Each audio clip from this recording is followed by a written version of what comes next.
I worked as an activist, an architect in Calcutta. We worked in terms of the housing struggles of ordinary laboring people.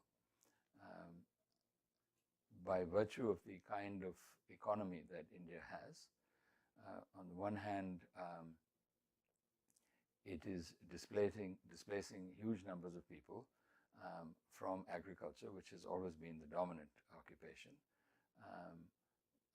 because of mechanization, because of the so-called agricultural revolution, the green revolution that took place in India, as well as subsequent developments in the field, the industrialization of the field, and then also the industrialization of the country and the building of huge development projects, etc., so-called development, which have led to the displacement of millions and millions, of like 100 million people and more have been displaced in this time.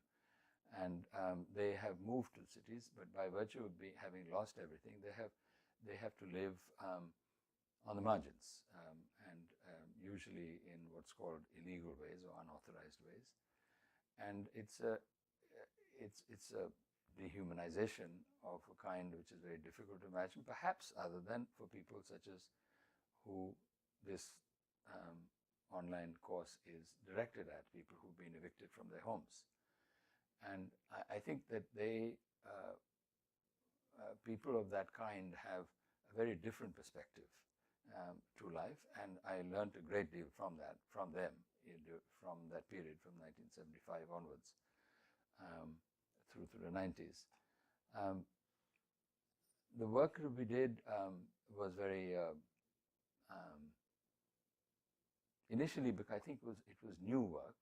It was successful. I think everybody was surprised. The people themselves, we were basically organizing people to be able to gain their rights, to be able to gain a consciousness of what their rights are, whether it's women or men and children, and to be able to put forward an organized voice.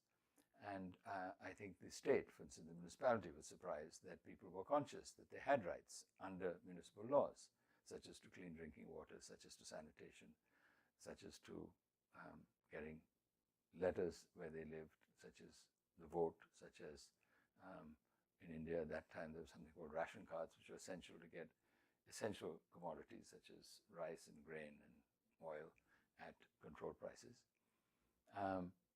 These people had been left out of this loop entirely, and so all of these kind of, which is a very simple, elementary part of life that we take it for granted, but for them it was very real. And for the first few years it was very successful. We were very unpopular because with the government, and we were attacked both by the government frontally as well as by the parties, the political parties. Their youth and cadres attacked us because in a way we were playing a role that they didn't expect anybody to be playing, organizing people. It's a historically new thing that was taking place.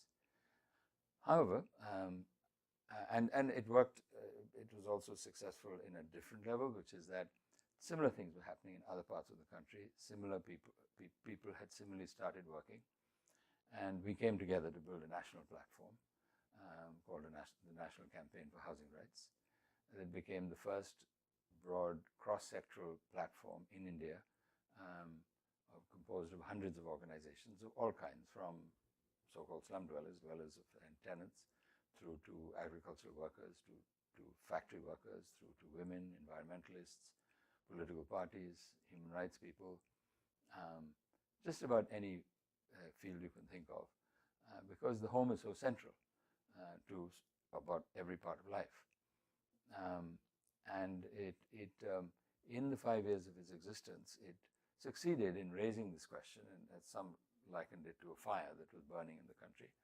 I think many people came around to agreeing that and we in a way learnt from people that, as I was saying, that housing was not about buildings.